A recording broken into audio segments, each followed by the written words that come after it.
एक संत्रा घ्यायचा आहे आणि याला चाकूच्या साहाय्याने अशा प्रकारे एकदम बारीक चिरायचा आहे। जो पांढरा भाग असतो तो आणि बिया पूर्णपणे आपल्याला काढून टाकायचा आहे। तर बिया काढून संत्रा चिरलेला आहे त्याच्यामध्ये 1 वाटी साखर टाकायचं आहे आणि अशा प्रकारे पेस्ट करायचं आहे। हे बाउल मध्ये काढूया। नंतर ना कुकरच्या डब्याला तेल लावून बटर पेपर लावलेला आहे। 1.5 कप मैदा घ्यायचा त्याच्यामध्ये चाळून 5 चमचे तेल टाकायचे आहे, 1 कप दूध, 1 चमचा बेकिंग पावडर, अर्धा चमचा बेकिंग सोडा टाकून अशा प्रकारे बॅटर बनवून घ्यायचं आहे। ते कुकरच्या डब्यामध्ये टाकूया। वरून टुटी फुटी टाकायचं आहे।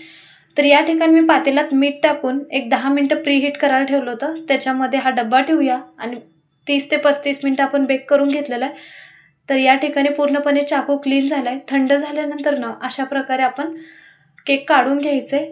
काही साहित्य लागतं खाली डिस्क्रिप्शन बॉक्स मध्ये देते, एकदा नक्की चेक करा। याचा फुल व्हिडिओ तुम्हाला माझ्या चॅनल वरती मिळून जाईल, जेणेकरून तुम्हाला रेसिपी करताना इझी जाईल। व्हिडिओ कसा वाटला ते नक्की सांगा। व्हिडिओ पाहिल्याबद्दल धन्यवाद।